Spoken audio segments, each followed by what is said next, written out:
नमस्कार दोस्तों, स्वागत है आपका अपना ही YouTube चैनल टुडे एग्जाम पर।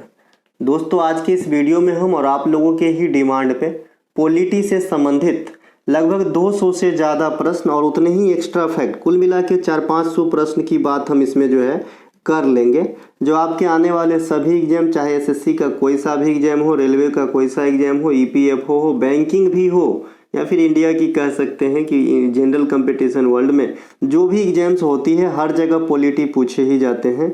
और अगर आप प्रीवियस ईयर के पेपर को उल्टाए तो पॉलिटी से 3 क्वेश्चन तो 25 में रहते ही रहते हैं, चाहे किसी भी रूप में हो, राष्ट्रपति, गवर्नर या फिर संविधान के भाग या संविधान की बनावट वगैरह इत्यादि कहीं से भी, ठीक है, लेकिन रहते ही रहते हैं। तो ये एक इम्पोर्टेंट है, तो आप लोग कोई भी बात को स्किप ना कीजिएगा।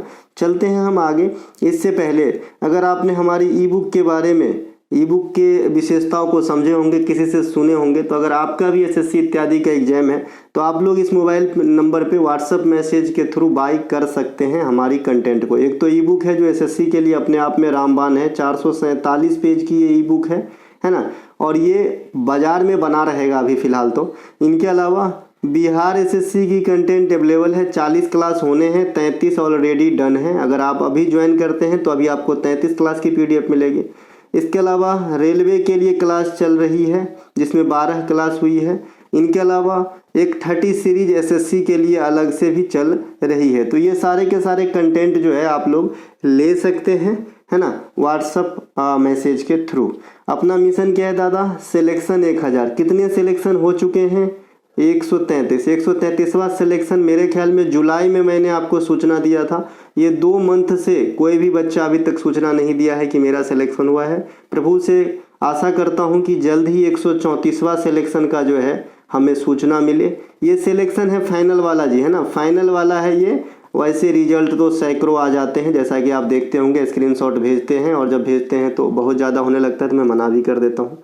तो ये फाइनल सिलेक्शन है और फाइनल मुझे 1000 सिलेक्शन चाहिए, आप लोगों का सहयोग चाहिए। मैं फ्री में भले पढ़ाता हूँ लेकिन आपको पूरे शिद्दत से पढ़ाता हूँ, ये बात आपको भी डिटेक्ट होता होगा। तो आप लोग पढ़िए, है ना। अरे पढ़ के सफल हो जाओगे तो अपने घर परिवार और खुद का नाम रोशन करोगे और मुझे भी याद करोगे तो मुझे खुशी होगी, है ना। देखिए, कल एक बच्चा जो है ई बुक का प्रिंट तो कराते ही कराते हैं बच्चे, हज़ारों बच्चे कराए हैं पढ़ने के लिए जिनको कंटेंट की परख है ना। इस बच्चे ने क्या किया है भाई, जो छोटे छोटे टॉपिक वाइज हमने कभी कभी बीच में पढ़ा दिया है ना, जैसे अभी साउथ भारत के बारे में बताया था, ये जो भी छोटे छोटे टॉपिक है ना, इनको भी प्रिंट करा लिया है। ठीक है भाई, अच्छे से पढ़िए, है ना। चलिए, पहला जो प्रश्न है यहाँ पे, पहला जो पॉइंट है, भारत के किस अधिनियम के द्वारा प्रांत में द्वैध शासन लगाया गया था? प्रांत और केंद्र 2 अलग अलग चीज होता है उस समय के हिसाब से। जैसे आज आप प्रांत को राज्य समझ लीजिएगा और केंद्र अपना सेंट्रल गवर्नमेंट समझ लीजिएगा। तो जो प्रांत में द्वैध शासन लगाया गया था, ये भारत सरकार अधिनियम 1919 के द्वारा लगाया गया था। भारत सरकार अधिनियम 1919 का दूसरा नाम क्या है? मॉन्टेग्यू चेम्सफोर्ड योजना। इसमें क्या है? चेम्सफोर्ड है वायसराय। क्या है भाई? चेम्सफोर्ड है वायसराय।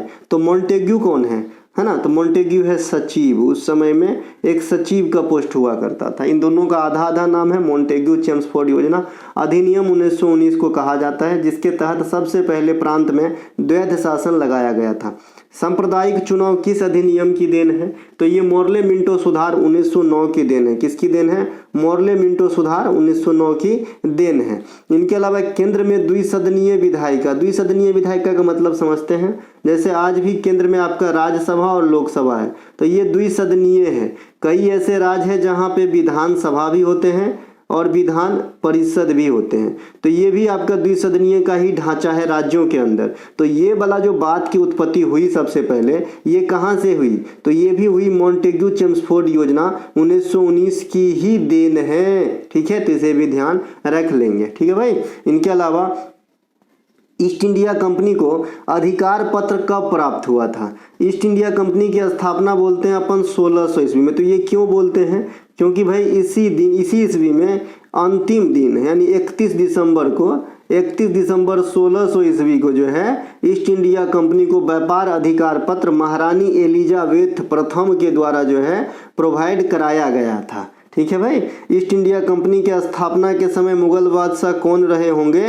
अकबर रहे होंगे, है ना, क्योंकि अकबर जो है 1556 से 1605 यानी मृत्यु तक गद्दी पर रहा था। ठीक है, ध्यान रखेंगे। चलते हैं आगे। इसके अलावा 1813 के चार्टर अधिनियम के अनुसार ईस्ट इंडिया कंपनी के शासन अवधि अगले कितने वर्ष के लिए बढ़ा दिया गया था? तो 20 वर्ष के लिए जो है चार्टर अधिनियम 1813 में कि भाई ईस्ट इंडिया कंपनी 20 वर्ष और जो है लूटो, है ना, तो बढ़ा दिया गया था। इनके अलावा ईस्ट इंडिया कंपनी को अधिकार पत्र किस महारानी ने सौंपा? अभी मैंने बताया था महारानी एलिजाबेथ प्रथम नाम है इनका, महारानी एलिजाबेथ प्रथम नाम है इनका। भारत की जो सत्ता है या गद्दी है या शासन व्यवस्था है, तो उस पर पहले किसका शासन चलता था? ब्रिटिश ईस्ट इंडिया कंपनी का। लेकिन ब्रिटिश ईस्ट इंडिया कंपनी के हाथों से यह सत्ता कब निकल गई? तो ये निकल गई भाई 1858 के अधिनियम के अनुसार। ऐसा क्या हो गया था कि भाई निकालना पड़ा इनके हाथों से सत्ता? तो क्या होती है, 1857 में विद्रोह होती है, जिसे अपन सिपाही विद्रोह कहते हैं, जिसे कई सारे विद्वान ने स्वतंत्रता की प्रथम लड़ाई भी कहा है। ठीक है, तो इस विद्रोह में क्या होता है, भले हम हार जाते हैं क्योंकि हमारे पास अत्याधुनिक हथियार वगैरह नहीं होते हैं, हम लोग पारंपरिक हथियार वगैरह से लड़ते हैं। और इसकी जो हार की सबसे बड़ी कारण आपके एग्जाम में पूछे जाते हैं कि भाई, है ना, एकजुटता में कमी हो गई, मतलब एक लीडरशिप सुमेलित ढंग से नहीं हो पाया, अलग अलग जगह पे छिटफुट होने के कारण हमको जो है आसानी से दबा दिया गया। ठीक है भाई, तो ये जो 1857 का विद्रोह हुआ था, ये किसके काल में हुआ था, ये भी आपसे पूछा जाता है। तो कैनिंग के काल में हुआ था। कैनिंग के काल में, कुनिंग माने धूर्त होता है, तो उसी से इसका नाम मिलता जुलता है, कैनिंग, है ना, तो ये कैनिंग के काल में हुआ था। इसके अलावा इस विद्रोह में अंग्रेजों को हम लोगों ने इतने नाक में दम कर दिए कि अंग्रेज का जो वहाँ पे ब्रिटेन में जो महाराज महारानी थी वो डर गई। उनको लगा कि भाई अगर ऐसा रवैया रहा तो ये अगले लौट में तो हमें सुपरा ही साफ कर देगा, इससे अच्छा अब इनसे छीन ही लो सब कुछ। तो ये क्या करता है भाई, ईस्ट इंडिया कंपनी से शासन व्यवस्था को जो है हस्तांतरित कर लेते हैं अपने ब्रिटेन में, और वहां से जो है बागडोर संभालने लगते हैं। ठीक है, भारतीय संविधान के पूर्वगामी के रूप में किसे जाना जाता है? देखिए, भारत सरकार अधिनियम 1935 जो है, इसका बहुत ज़्यादा इम्पैक्ट है अपने संविधान के ऊपर। जैसा कि आपको पता है कि संविधान में हमने 10 देशों से जो है तथ्यों को मतलब ग्रहण किया है, फिर भी सबसे ज़्यादा इम्पैक्ट जो है ये भारत सरकार अधिनियम 1935 का है हमारे संविधान के ऊपर। इसीलिए हम भारत सरकार अधिनियम 1935 को संविधान का पूर्वगामी कहते हैं। ठीक है, संविधान सभा के मसौदा समिति जो था, इनमें कितने सदस्य हुआ करते थे? मसौदा समिति में 7 गो सदस्य हुआ करते थे। संविधान सभा के समक्ष उद्देश्य प्रस्ताव किसने पेश करा था? तो जवाहरलाल नेहरू ने पेश करा था उद्देश्य प्रस्ताव। कब पेश करा था बताया हूँ, 13 दिसंबर 1946 को पेश करा था। 9/11/13 नहीं बताया था कि प्रथम बैठक सच्चिदानंद सिन्हा, अगला बैठक अस्थाई वाला राजेंद्र प्रसाद, 13 दिसंबर को उद्देश्य प्रस्ताव पास, है ना। इनके अलावा ड्राफ्टिंग कमेटी का गठन कब हुआ था? तो 29 अगस्त 1947 को हुआ था ड्राफ्टिंग कमेटी का गठन। संविधान अपनाने वाले जो दिन है 26 नवंबर 1949, है ना, यानी 26 नवंबर को अब हम क्या मनाते हैं? संविधान दिवस के रूप में मनाया जाता है 26 नवंबर को। और जब लागू हुआ था वो है भाई 26 जनवरी 1950, है ना। और इस दिन हम क्या मनाते हैं? गणतंत्र दिवस मनाते हैं। अभी हमने हाल में ही कौन सा गणतंत्र दिवस मनाए हैं? कोई भी बच्चा 75वां, 74वां या फिर 76वां, ये 3 ऑप्शन दिए हैं। बताइएगा कि हाल में जो भी गणतंत्र दिवस हम मनाए हैं 2024 में, ये कौन सा गणतंत्र दिवस मनाए हैं? बहुधा जो है आपसे एग्जाम में क्वेश्चन पूछे जाते हैं। बहरहाल हम गणतंत्र दिवस से और भी कुछ बताते हैं। आपसे पूछा जाता है कि भाई गणतंत्र दिवस पर किस वादकों को जो है वादक को बुलाया गया था? तो बिस्मिल्लाह खान साहब को बुलाए गए थे शहनाई बजाने हेतु, है ना। इसके अलावा प्रथम गणतंत्र दिवस के चीफ गेस्ट कौन थे? तो डॉक्टर सुकर्णो थे।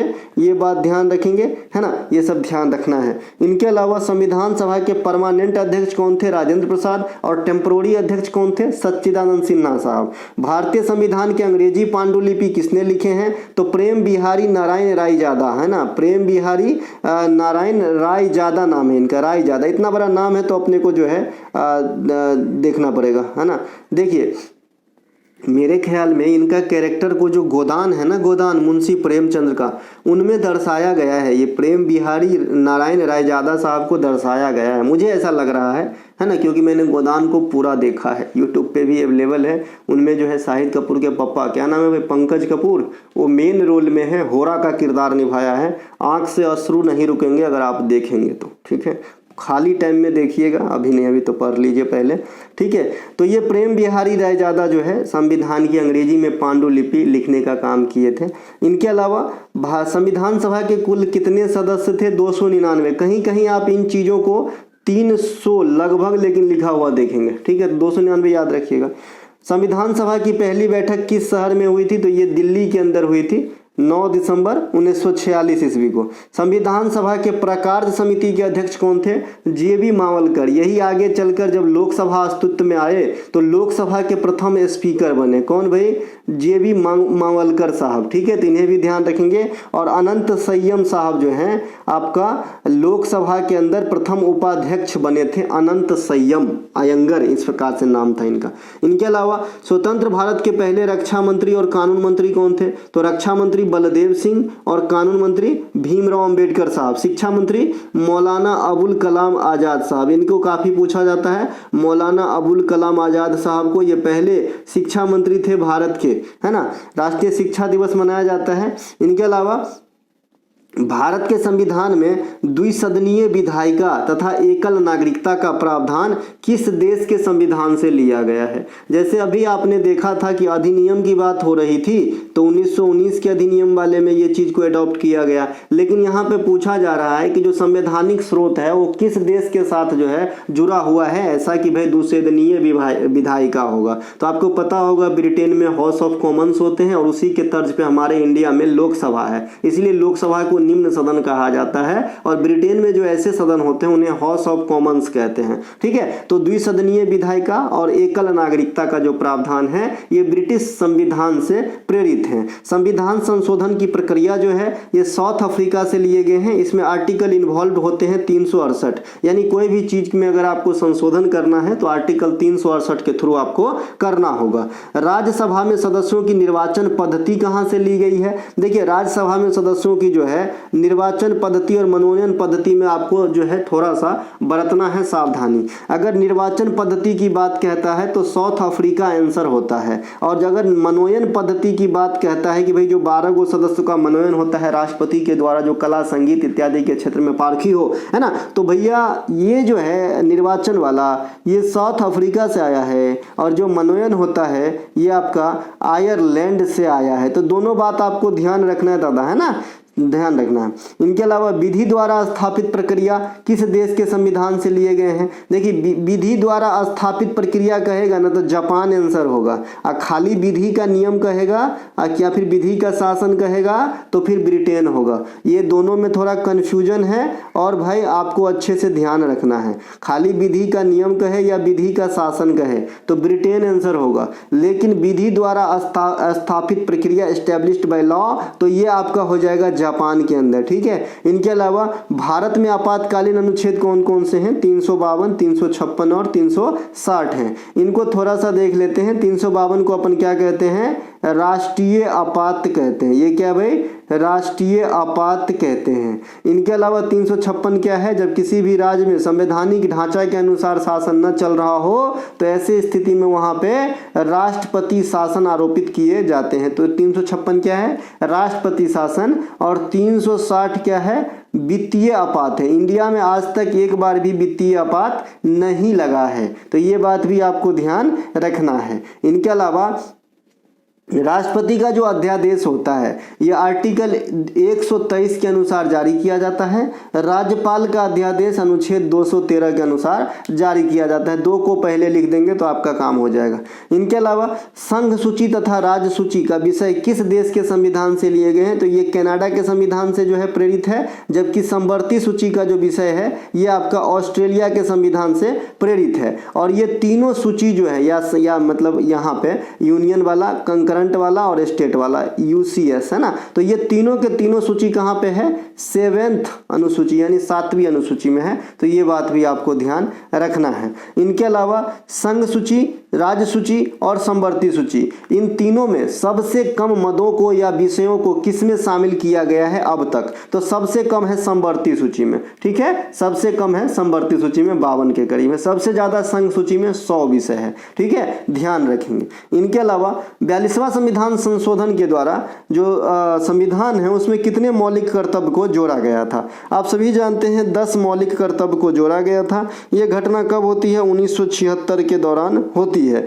42वां संविधान संशोधन के द्वारा डीपीएसपी में कितने नए प्रावधान जोड़े गए थे? डीपीएसपी की बात हो रही है, नीति निदेशक तत्व की बात हो रही है। तो इसमें 4 गो नया चीज को जोड़ा गया था, है ना, उस दिन भी बताया था, जिसमें 39 का एक काफी प्रमुख है कि भाई समान एवं विधिक निःशुल्क न्याय, ये जो है 39 के, इसका भी प्रावधान 42वां संविधान संशोधन के द्वारा किया गया था डीपीएसपी के अंतर्गत। अगला है स्वर्ण सिंह समिति ने कितने प्रकार के मौलिक कर्तव्यों को सुझाव दिया था? तो मात्र 8 प्रकार का दिया गया था, लेकिन जोड़ा कितना गया था? 10 प्रकार का। अब वर्तमान में कितने हैं? 11 प्रकार का। तो जो 11वां मौलिक कर्तव्य है ये 86वां संविधान संशोधन के द्वारा 2002 में ऐड करा गया था। ठीक है भाई, तो ये 11 मौलिक कर्तव्य हैं जो आपके सामने इस प्रकार से है।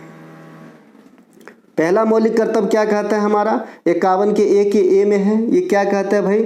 संविधान का पालन करना, उनके आदर्श और संस्थानों, राष्ट्रीय ध्वज और राष्ट्रीय गान का सम्मान करना। तो इसे याद रखने की जरूरत है क्या? ये तो हमारे दिल में बसा है भाई कि भाई राष्ट्रीय गान, राष्ट्रीय ध्वज का सम्मान। कहीं पे कोई चलता भी रहे, अगर जनगण मन सुनते हैं तो हम फट से रुक जाते हैं। बॉडी एक सिग्नल भेजता है हमें, मैंड हमारा, कि भाई रुको, सावधान हो जाओ, हमारा राष्ट्रीय गान चल रहा है ना। तो ये तो हमें ऐसे ही याद हो जाता है पहले वाला, और लास्ट वाला भी हमें ऐसे ही याद हो जाता है के वाला। क्यों याद हो जाता है? क्योंकि भाई 10 प्रकार का मौलिक कर्तव्य था। 11वां तो 2002 में 86वां संविधान संशोधन से आए, जो आपका शिक्षा से संबंधित प्रावधान करता है कि भाई जो 14 वर्ष तक के बच्चा हैं उनके लिए शिक्षा का व्यवस्था कराना। वो बच्चा जिसके अंतर्गत पल रहा है, चाहे तो माता पिता हो सकता है, या फिर एडॉप्ट किए हैं तो भी माता पिता, यानी जो भी आप समझे, या फिर जो भी अभिभावक हैं जिनके अंतर्गत तो बच्चा पल रहा है, उनको शिक्षा दिलाने का अधिकार है। तो हम न तो पहले याद करते हैं और न लास्ट वाला याद करते हैं, क्योंकि हमें ऑलरेडी याद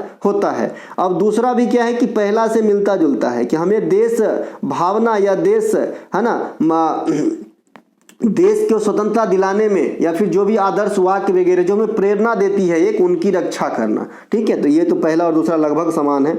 अब तीसरा जो है अखंडता, एकता और संप्रभुता, इनकी रक्षा करना। ये तो भाई किसी भी देश में रहो तो अपने देश के लिए करना ही पड़ता है। तो ये तीनों तो हमें ऐसे ही याद है, और लास्ट वाला याद है। तो 4 गो याद हो गए, बच्चे 7 गो में हम एगो को शिक्षा से रिलेट एगो को हम सार्वजनिक संपत्ति से रिलेट कर दिए थे आर्टिकल 49 के थ्रू डीपीएसपी में। तो एगो ऐसे ही याद हो जाता है आपको कि भाई आर्टिकल 49 में क्या है डीपीएसपी में, कि जो लोक हित के जगह है, जैसे अस्पताल हो गया, रेलवे स्टेशन हो गया, ऑडिटोरियम हो गया, या फिर जो भी होता है ग्राम पंचायत के भवन हो गए, जो भी होते हैं लोकहित के जगह, गार्डन हो गए, तो इन सब चीजों की रक्षा करना। ठीक है, तो यही चीज यहाँ पे मौलिक कर्तव्य के अंतर्गत आर्टिकल 51 के ए के आई में दर्शाया गया है, जो आपको डीपीएसपी के अंतर्गत आर्टिकल 49 में मिलेगा। तो ऐसे ही हमने 6 याद कर लिए हैं, बाद में की बचा 5। अब 5 को आप आराम से देख लेंगे। ठीक है भाई, ठीक, एकदम आराम से याद करने की तरीका बता दिया हूँ कि कैसे आप याद रख सकते हैं इन चीज़ों को। चलते हैं हम आगे। इनके अलावा अच्छा, ये पीडीएफ किसको मिलेगा? बहुत सारे बच्चे के मन में होंगे, जो भी हमारा पेड ले रखा होगा, है ना। एसएससी 30 सीरीज ले रखे होंगे, रेलवे ले रखे होंगे 30 सीरीज, बीएसएससी ले रखे होंगे, सबको दे दिया जाएगा। ठीक है, इनके अलावा मौलिक कर्तव्य रूस के संविधान से लिए गए हैं, इसे किस भाग में जो है रखा गया है? आज आपके ग्रुप में बहुत सारे पीडीएफ आने वाले हैं, क्लास 27 का पीडीएफ आ जाएगा एसएससी वाली, है ना। इनके अलावा जो 2 पिछले क्लास हुआ था उनका भी आ जाएगा आपका, जो रिवीजन तौर पे था, और ये भी जो है कल तक आ जाएगा। ठीक है, तो आज 2-3 पीडीएफ आ जाएंगे, आप लोग पढ़िएगा जी, है ना। एक बार वीडियो देख लेने के बाद पीडीएफ से रिवीजन कर लेने के बाद कोई भी दिक्कत नहीं होती होगी, क्योंकि मैं बहुत सिंपल लैंग्वेज में वैसे ही बात करता हूँ। मौलिक कर्तव्य रूस के संविधान से लिए गए हैं। आर्टिकल आपका 51 का ये भी आपने देखा था, जिनके 11 अलग अलग थे, ए से लेके के तक का, है ना। और ये आपका जो भाग है ये 4 के ए भाग है। नीति निदेशक सिद्धांत को कितने भागों में बांटा गया है? तो 3 भागों में बांटा गया है।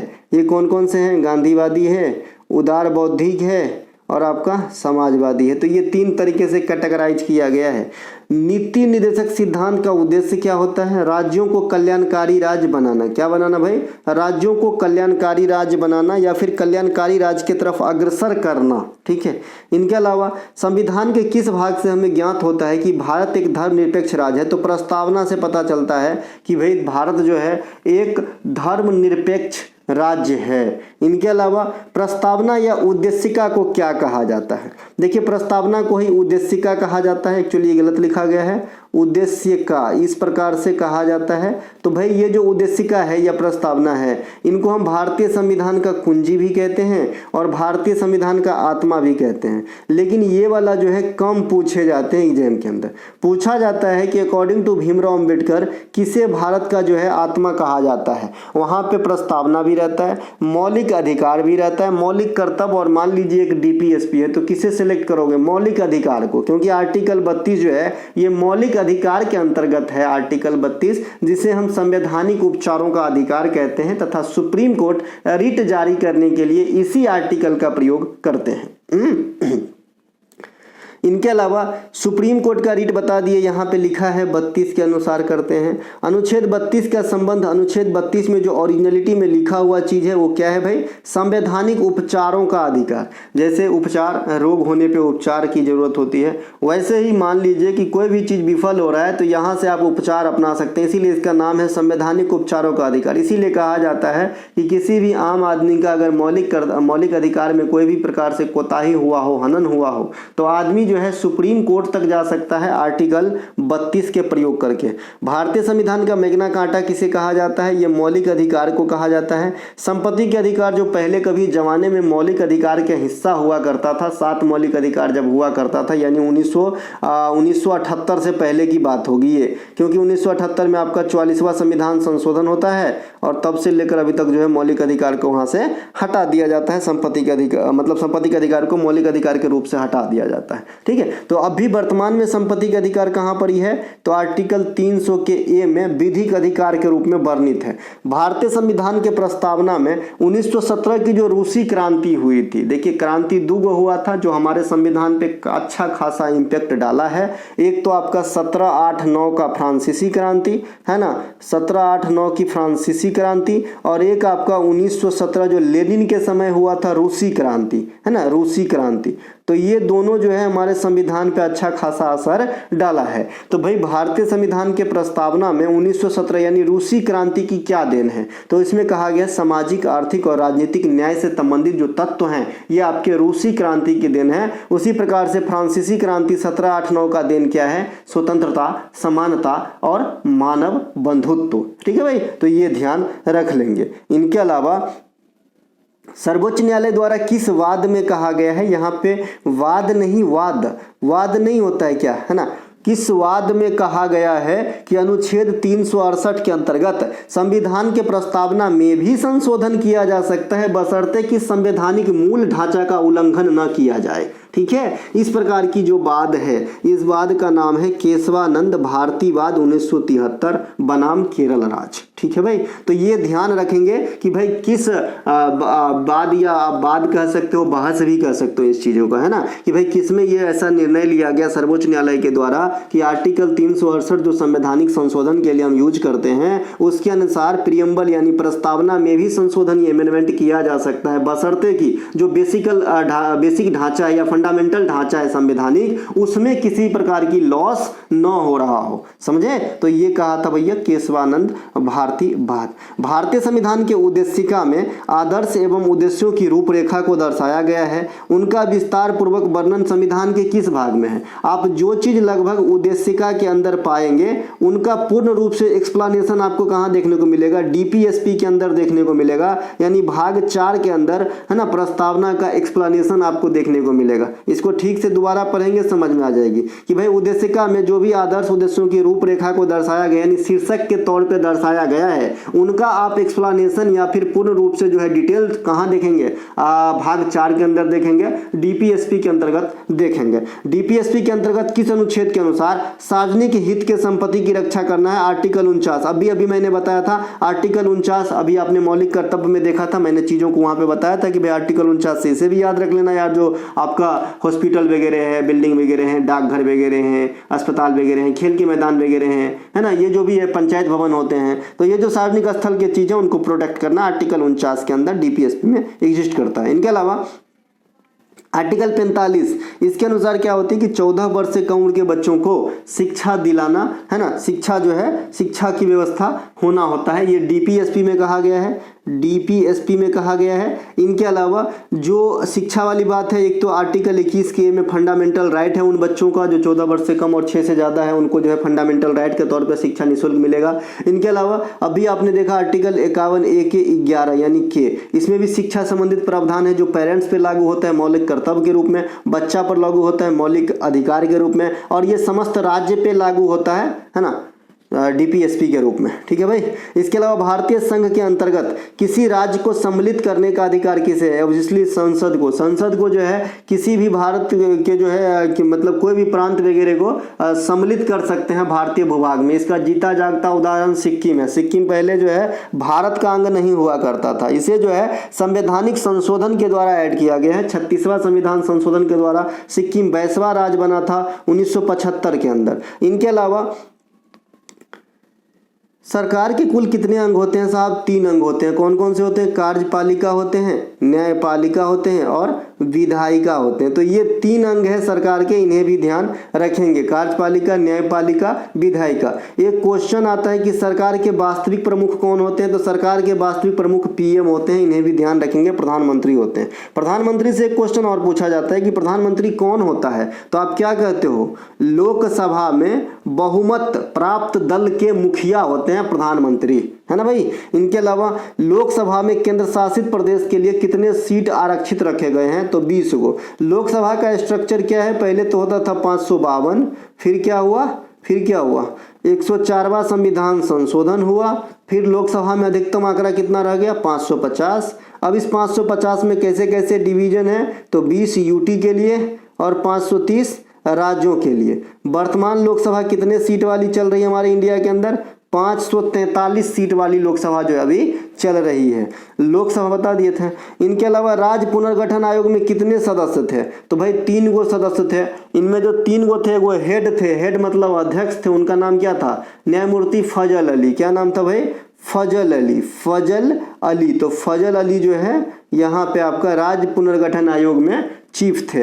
इनके अलावा भाषा के आधार पे बनने वाला प्रथम राज्य कौन सा होता है? आंध्र प्रदेश होता है। कौन सा होता है? आंध्र प्रदेश होता है। आंध्र प्रदेश से तेलंगाना कब अलग हुआ था? 2014 में अलग हुआ था। कब अलग हुआ था? 2014 में अलग हुआ था।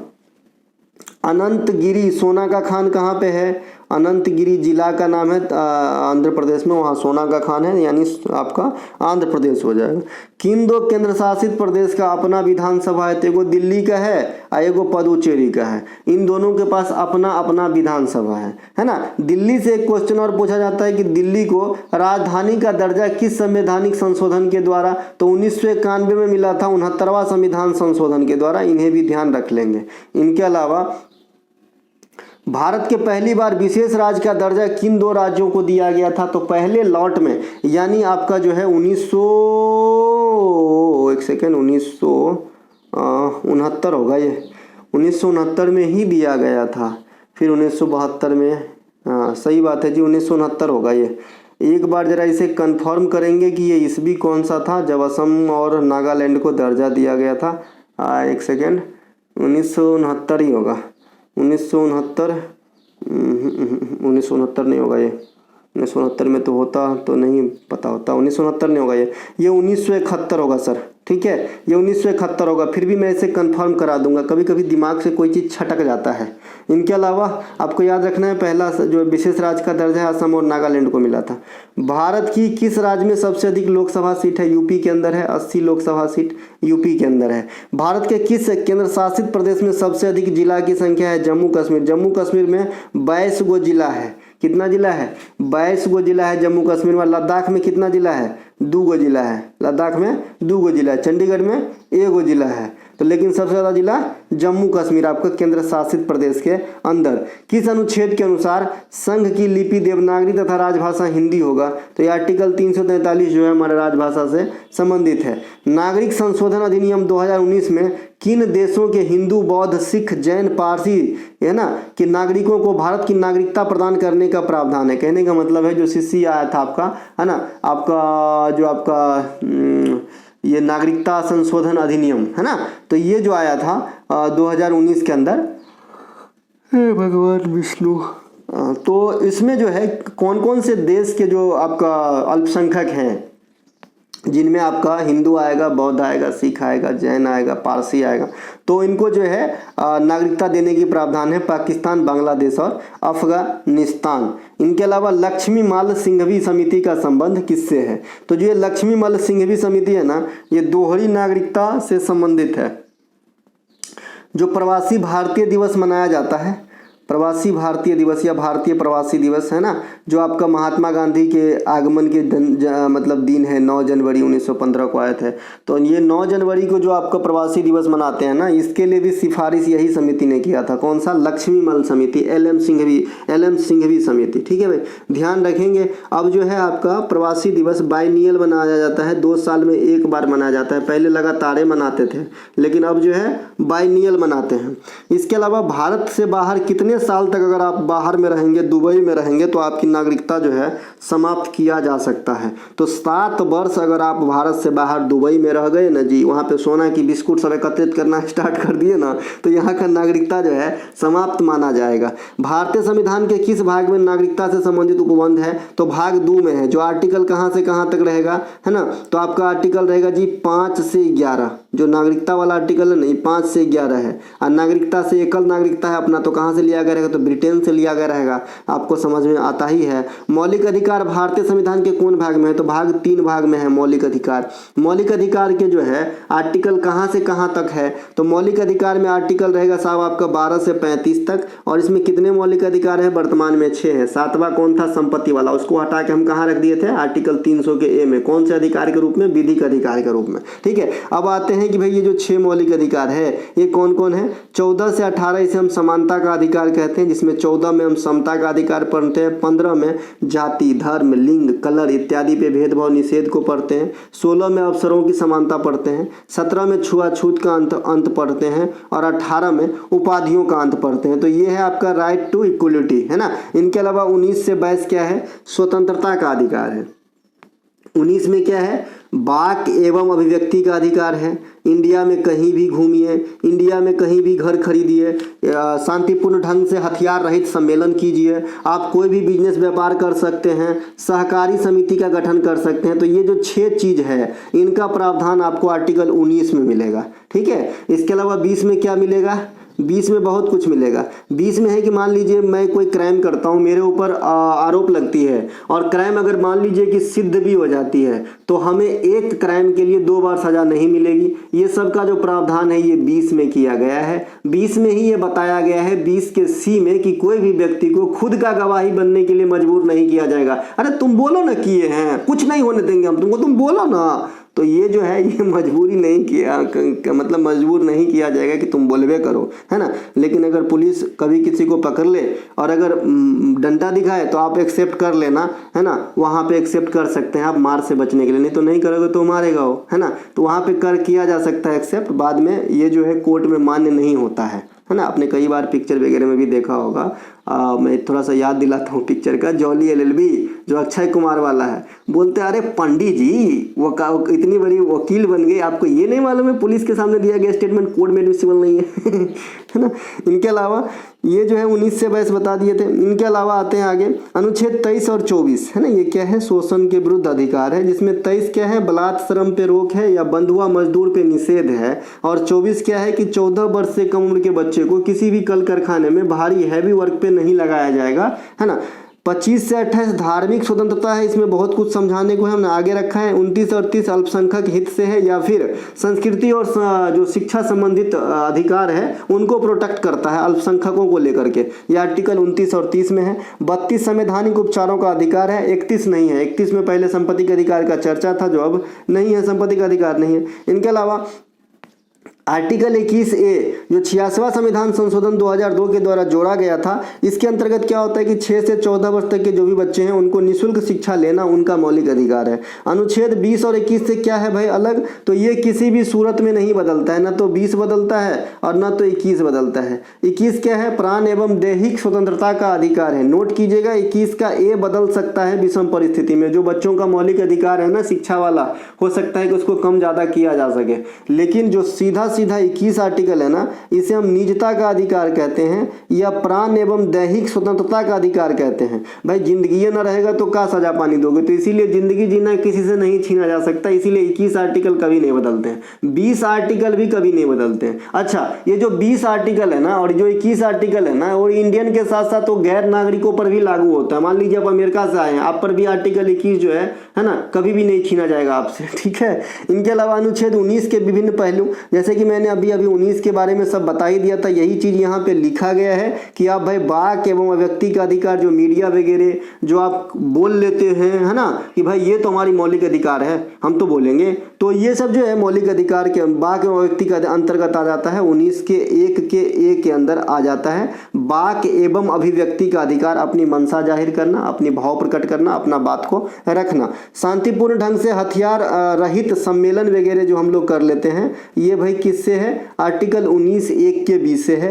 संगम या जो आपका सहकारी समिति है, इनका गठन हम कर लेते हैं, आर्टिकल 19 1 के सी के अनुसार करते हैं। डी के अनुसार हम अबाध रूप से घूम सकते हैं, कोई नहीं रोकेगा, है ना, हमें कहीं भी मैं जा सकता हूँ, है ना। अब तो जम्मू कश्मीर भी जा सकते हैं आप, है ना। भारत के किसी भी भाग में निवास कर सकते हैं, ये आर्टिकल 19 के 1 का ई कहता है, और 1 का ई का जी कहता है कि आप कोई भी व्यापार अपना सकते हो अपने सहूलियत के अनुसार। अस्पृश्यता निवारण अधिनियम कब आया था, जो छुआछूत निवारण अधिनियम आया था, ये 1955 में आया था। छुआछूत से संबंधित जो आपका मतलब जो समाज है या फिर जो आपका उस समय का जो एस्टेब्लिश किया गया संघ वगैरह हैं, इनसे भी आपको ध्यान रखना है। एक बहिष्कृत हितकारिणी सभा का गठन भीमराव अंबेडकर साहब ने किए थे। एक हरिजन सेवक संघ की स्थापना 1932 में महात्मा गांधी ने किए थे, है ना। इसके अलावा एक मंदिर प्रवेश आंदोलन 1927 में भीमराव अंबेडकर साहब के द्वारा चलाया गया था। और एक आपका जो है, ये 3 को बताया, एक आपका जो गुलामगिरी पुस्तक है ज्योतिबा फुले के द्वारा लिखा गया मराठी भाषा में, सत्यशोधक समाज के फाउंडर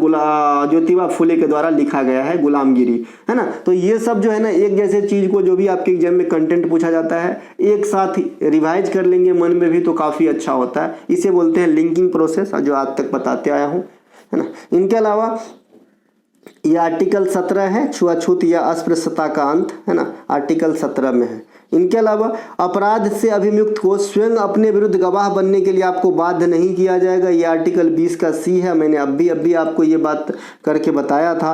एक अपराध के लिए एक से अधिक बार सजा नहीं दिया जाएगा, ये आर्टिकल 20 सीधा बोलता है। किस अनुच्छेद के अनुसार अल्पसंख्यकों को अपने रुचि के शिक्षण संस्थान एस्टेब्लिश करने और उनका जो है विकास करने की स्वतंत्रता दी गई है, तो आर्टिकल 300 का ए, है ना। इसके तहत जो है अपने अल्पसंख्यक जो है वो अपने रुचि के अनुसार शिक्षण संस्थान वगैरह का जो है स्थापित कर संचालित कर सकते हैं। कौन सी याचिका व्यक्तिगत स्वतंत्रता के अधिकार को संरक्षण प्रदान करता है, ये है बंदी प्रत्यक्षीकरण। प्रत्यक्षीकरण लिखा गया है, ऐसा नहीं है, प्रत्यक्षीकरण है, मतलब प्रत्यक्ष मतलब सामने, है ना। इसका मतलब होता है कि भाई ये जनरली कहाँ पे एप्लीकेबल होता है, दोषपूर्ण पुलिस नजरबंदी। जैसे आपने एक पिक्चर देखा होगा, वो पिक्चर का नाम क्या था, जो अजय देवगन का है, वो नहीं क्या, गोवा के अंदर एक पुलिस अधिकारी रहते हैं, है ना, क्या नाम है भाई उनका, गाय तोंडे ठीक है। तो वो कौन सा एक पिक्चर है, मुझे दृश्यम, है ना। तो उसमें जो होटल में बैठा रहता है एक आदमी, नहीं उनको बताते हैं कि भाई तुम्हें जो है 24 घंटे के अंदर इस प्रकार का ये हो जाएगा, ये करवाओ, है ना। इसका मतलब है कि अगर जो है सशरीर प्रस्तुत करो किसी भी मजिस्ट्रेट, किसी भी कानून के वक्ता के सामने, जो है आपको 24 घंटे के अंदर सशरीर प्रस्तुत करना होता है, तो इसी को बोलते हैं बंदी प्रत्यक्षीकरण, है ना। ये याचिका जो है संरक्षण प्रदान करता है आपको, आपके अधिकार को व्यक्तिगत रूप से, है ना। ये बंदी प्रत्यक्षण, ये 5 प्रकार के रीट में वो यो है ना। इनके अलावा मौलिक अधिकार में संशोधन संबंधित निर्णय किस बाद में लिया गया था, तो ये भी है आपका केशवानंदी भारती बनाम केरल राज्य 1973। इससे पहले हमने आपको इसी चीज को बताया था प्रस्तावना को रिलेट करके, लेकिन वहां पे एक चीज था कि भाई संविधान के जो मूल ढांचा है, जो फंडामेंटल ढांचा है, उनमें कोई क्षति नहीं होनी चाहिए, है ना। इनके अलावा आर्थिक रूप से पिछड़े होगा यहाँ पे, आर्थिक रूप से पिछड़े को आरक्षण प्रदान करने के लिए संविधान में कौन से अनुच्छेद का प्रबंध किया गया? अनुच्छेद 15 में 6 और 16 में 6। ये EWS वाली बात हो रही है ना। इनको जो आरक्षण देने की बात हुई, ये 15 में 6 और 16 में 6 का जो है आर्टिकल का उपबंध, उसमें उपबंध किया गया, अनुच्छेद का प्रबंध किया गया। EWS आरक्षण से संबंधित कौन सा संवैधानिक संशोधन हुआ था? 103 हुआ था, 102 OBC से हुआ था, 101 GST से हुआ था, 104 एंग्लो इंडियन से हुआ था। 102वां संविधान संशोधन जो है, 102वां संविधान संशोधन है ना, इसके द्वारा कौन से नए अनुच्छेद को संविधान में जोड़ा गया था? तो आर्टिकल 342 का ए जोड़ा गया था 102वां संविधान संशोधन के द्वारा। इन्हें भी याद रखिएगा। बंधुआ मजदूर उन्मूलन अधिनियम कब आया था? 1976 के अंदर। कब आया था? 1976 के अंदर आया था। सूचना का अधिकार तथा वोट देने का अधिकार अपन कैसा अधिकार है? देखिए, सूचना का अधिकार जो 2005 में आया, ये क्या है आपका? ये है आपका कानूनी अधिकार। लेकिन जो वोट देने का अधिकार है, इसे अपन क्या बोलते हैं? संवैधानिक अधिकार बोलते हैं। अपने यहाँ वोट किस पद्धति के अनुसार होता है? वयस्क मताधिकार पद्धति के अनुसार। अपनी वयस्क मताधिकार का उम्र सीमा क्या है? 18 वर्ष है। पहले कितने हुआ करता था? 21 वर्ष हुआ करता था। कैसे घटाया गया? संवैधानिक संशोधन के द्वारा घटाया गया था। पंचायती राज प्रणाली व्यवस्था संविधान के किस भाग के अनुसार की गई है? तो भाग 4 में DPSP के अंतर्गत आर्टिकल 40 में राज्य में पंचायत की बात करी गई है, और इस पंचायत का या फिर नगर पालिका का, इनके बारे में पूर्ण रूप से आपको जो है विश्लेषण कहाँ मिलेगा? आर्टिकल 243 के अंतर्गत मिलेगा।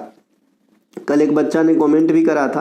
देखिए, 40 में सिर्फ इसका जो है प्रावधान करने की बात कही जाती है पंचायत का, है ना, और मैंने स्थानीय रूप से, है ना, और इनका जो पूर्ण रूप से कि भाई पंचायत का फंड कहाँ से आएगा, पंचायत में चुनाव कैसे होती है, कितने अहारता होनी चाहिए, कितने जो है कितने वर्ष के लिए सदस्य चुने जाएंगे, सदस्य की एज क्या होनी चाहिए, ये सब जो बात है ना विस्तृत रूप से, ये आर्टिकल 243 जो विभिन्न पार्ट है, बहुत सारे पार्ट है आर्टिकल 243 का, क्योंकि इसमें नगर पालिका को भी कवर किया गया है, जो मैंने अलग से पढ़ा दिया है। टॉपिक वाइज लिस्ट में जाएंगे, 61-62 टॉपिक पढ़ाया गया है ना।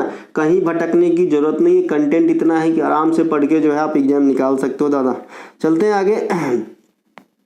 राज्य के नीति निर्देशक सिद्धांत की इंपॉर्टेंट अनुच्छेद यहाँ पे दिया गया है DPSP में। सबसे पहले पूछा जाता है कि भाई DPSP की परिभाषा को किस आर्टिकल में रखा गया है? तो आर्टिकल 36 में सिर्फ परिभाषा को रखा गया है। 37 में न्यायालय द्वारा परिवर्तनीय न होना। अब देखिए, मेन जो फर्क होता है ना DPSP के अंदर और मौलिक अधिकार यानी फंडामेंटल राइट में, तो मेन फर्क यही है कि भाई DPSP जो है ये न्यायालय के द्वारा परिवर्तनीय न होना है ना, लेकिन जो फंडामेंटल राइट है ये कम ज़्यादा हो जाती है के अनुसार। इनके अलावा अनुच्छेद 38 में क्या है? लोक कल्याण की अभिवृद्धि के लिए सामाजिक व्यवस्था बनाना। 38 के 2 में क्या है? आय की असमानताओं को कम करने का प्रयास करना, जो अमीरी गरीबी की खाई है उसे कम करने के लिए प्रयासरत रहना, यह 38 का 2 कहता है। 39 का क, जैसे मैंने अभी कहा कि भाई ये आपका जोड़ा गया था 1976 में 42वां संविधान संशोधन के द्वारा, तो निःशुल्क विधिक सहायता उपलब्ध कराना, समान एवं निःशुल्क, है ना, विधिक सहायता या कानूनी सहायता।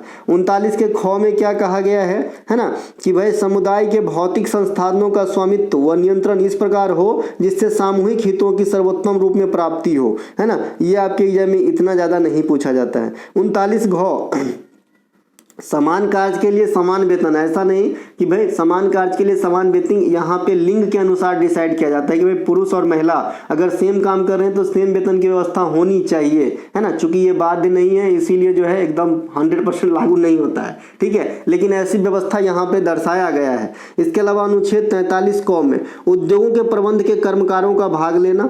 43 के ख में सहकारी समिति की बात हो रही है। सहकारी समिति की बात 19 में भी हुआ था, आपने अभी देखा था, और सहकारी समिति के बाद संविधान के भाग 9 के बी में भी होगा। 9 के बी का जो भाग है ना, वो सहकारी समिति से ही रिलेशन रखता है। अनुच्छेद 44 क्या है? समान नागरिक संहिता, जो अभी अभी कौन से राज्य अपनाए हैं? उत्तराखंड। और उत्तराखंड राज्य जो है आर्टिकल 44 अपनाने वाला देश का पहला राज्य बन गया। फिर बच्चे के मन में गोवा आएगा, तो मैंने आपको कहा था कि गोवा जो है जब रिलीज हुए 1961 में, उससे पहले ही वहां पे लागू हुआ था, तो उसे लागू करवाया गया, ऐसे आप नहीं कह सकते। इसीलिए उत्तराखंड का नाम आएगा जब आपसे पूछेगा कि आर्टिकल 44 अपनाने वाला देश का पहला राज्य कौन सा है, ठीक है। इनके अलावा अनुच्छेद 45(6) वर्षों में, है ना, जो आपका शिक्षा वाला बात है ना, ये चीज है यहाँ पे। 46 में क्या है? जो दुर्बल वर्ग है उन्हें परेशान न करना, उन्हें जो है प्रोटेक्ट करना, आर्थिक हित पहुंचाना। 47 में क्या है? जो आपका नशीली दवाई वगैरह है उसका यूज नहीं करना। 48 में क्या है, जो भी आपके मवेशी वगैरह होते हैं उन पे रक्षा करना, दया करना।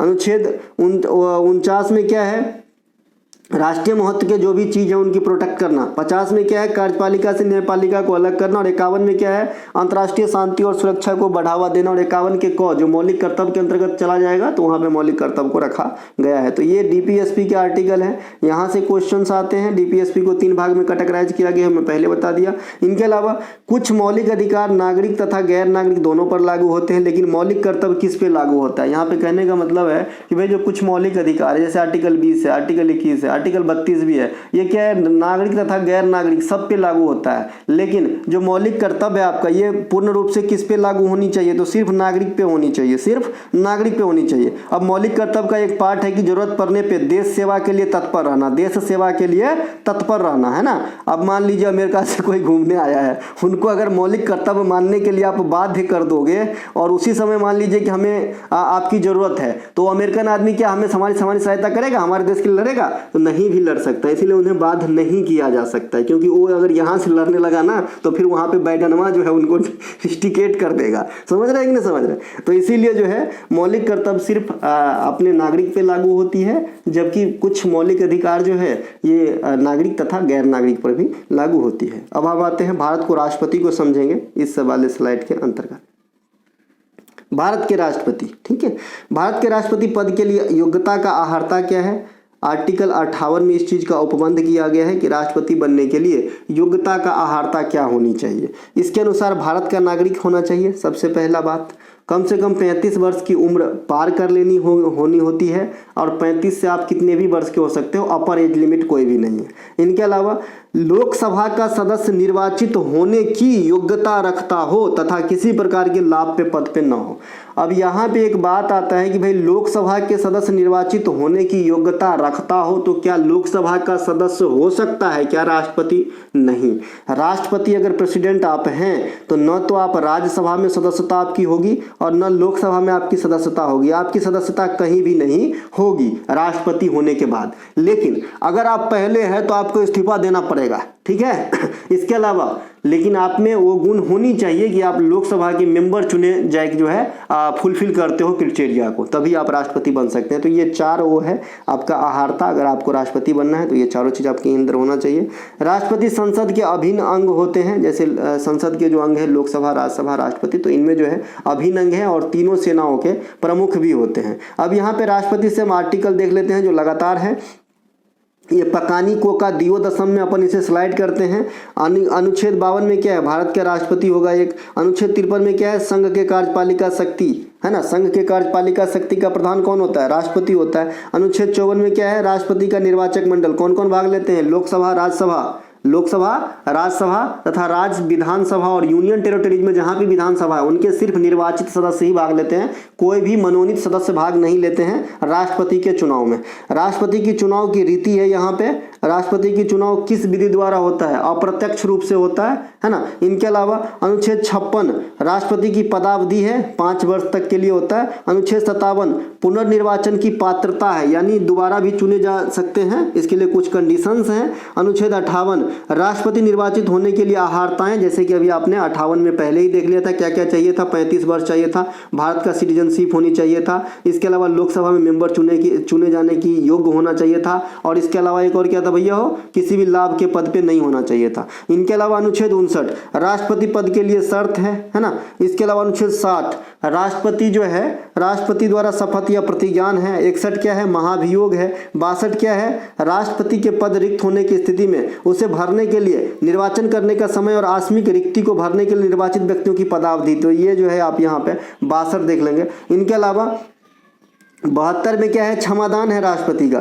और 73 में क्या है कि संघ की जो भी कार्य होगा वो राष्ट्रपति के नाम से होगा, यानी संघ की कार्यपालिका शक्ति का विस्तार, तो 73 में ये चीज। देखिए अब जो 72 में क्षमादान है, तो आपको पता होगा कि 161 से राज्यपाल को भी क्षमादान का अधिकार प्राप्त है, तो भाई राज्यपाल को भी क्षमादान का अधिकार प्राप्त है और राष्ट्रपति को भी क्षमादान का अधिकार प्राप्त है। राज्यपाल की नियुक्ति राष्ट्रपति करते हैं, तो भाई ये चीज कुछ जमा नहीं कि भाई नियुक्ति मैं आपको करूं और आपका पावर और मेरा पावर दोनों सेम हो, तो फिर हमारा वैल्यू कौन करेगा। तो इसमें क्या एक कंडीशन लगा दिया गया गया कि जो राष्ट्रपति की क्षमादान है ना, इसमें मृत्यु दंड को भी माफ करने की शक्ति है ना। अगर मान लीजिए किसी को फांसी की सजा मिल गई है, अगर राष्ट्रपति से गुहार लगाया जाए और राष्ट्रपति ने चाहा तो फांसी की सजा को जो है बंद कर दिया जा सकता है, माफ कर दिया जा सकता है। लेकिन राज्यपाल जो है मृत्यु दंड को पूर्ण रूप से माफ नहीं करवा सकता है। राज्यपाल के पास भी क्षमादान की फैसिलिटी है, लेकिन वो सजा को कम करवाता है, न कि पूर्ण रूप से खत्म करवाता है। अनुच्छेद 143 के अनुसार राष्ट्रपति को उच्चतम न्यायालय से परामर्श प्राप्त होती है, ये भी पूछा जाता है कई बार। लेकिन अगर आपसे पूछे कि ये परामर्श मानने के लिए बाध्य है या नहीं, तो बाध्य नहीं है ना, बाध्य नहीं है। इनके अलावा भारत के राष्ट्रपति के पास वीटो का अधिकार है। वीटो का अधिकार का प्रयोग जो है एकमात्र बार किया गया था 1986 में डाकघर के मामले पर, इन्हें भी ध्यान रखेंगे। इनके अलावा भारत में निर्विरोध चुने जाने वाले एकमात्र राष्ट्रपति कौन थे?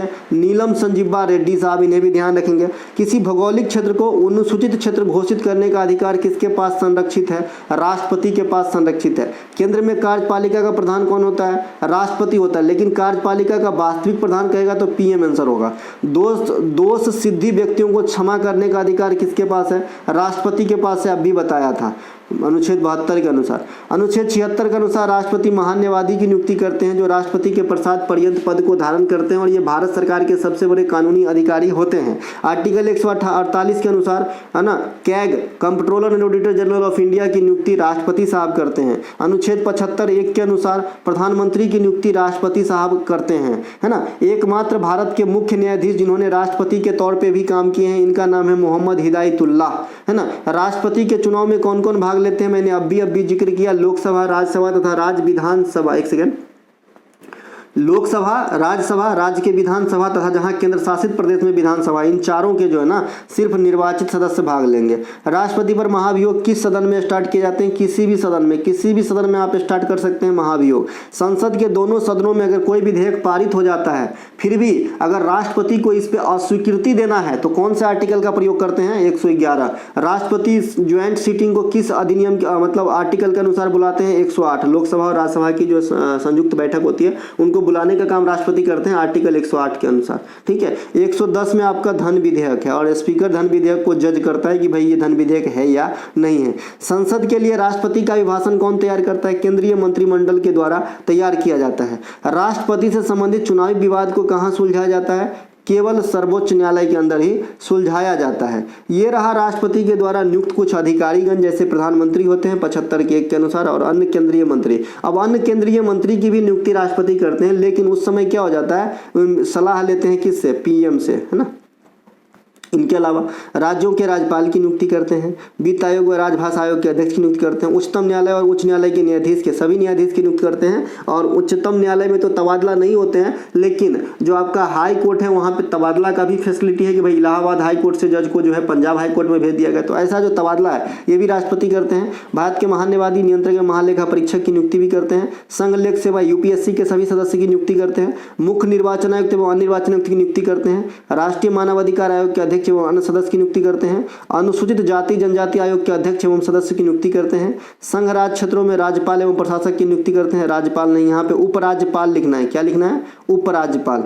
दिल्ली व पुदुचेरी के मुख्यमंत्री की भी नियुक्ति राष्ट्रपति ही करते हैं। तो ये थे आज का एक सेशन पॉलिटी का। मैं जानता हूँ कि ये पूरा नहीं हो पाया, जहाँ मैं राष्ट्रपति तक जाया, मतलब संविधान के भाग 5 तक हमने चला है, संघ तक चला है, 22 भाग है। अगर ऐसे ऐसे पढ़ाऊँ तो 3 दिन और पढ़ाना पड़ेगा। तो अगर आप लोग दिखाएंगे अच्छा, मतलब बढ़िया रिस्पॉन्स रहा, तो मैं लेकर के आऊँगा। मिलेंगे अगले वीडियो में, तब तक के लिए जय हिंद, जय भारत। ठीक है दोस्तों, कोई भी कंटेंट चाहिए डिस्क्रिप्शन में लिंक है, अच्छे से पढ़िए, अपने समाज, खुद का और उसके साथ मेरा भी नाम रोशन कीजिए।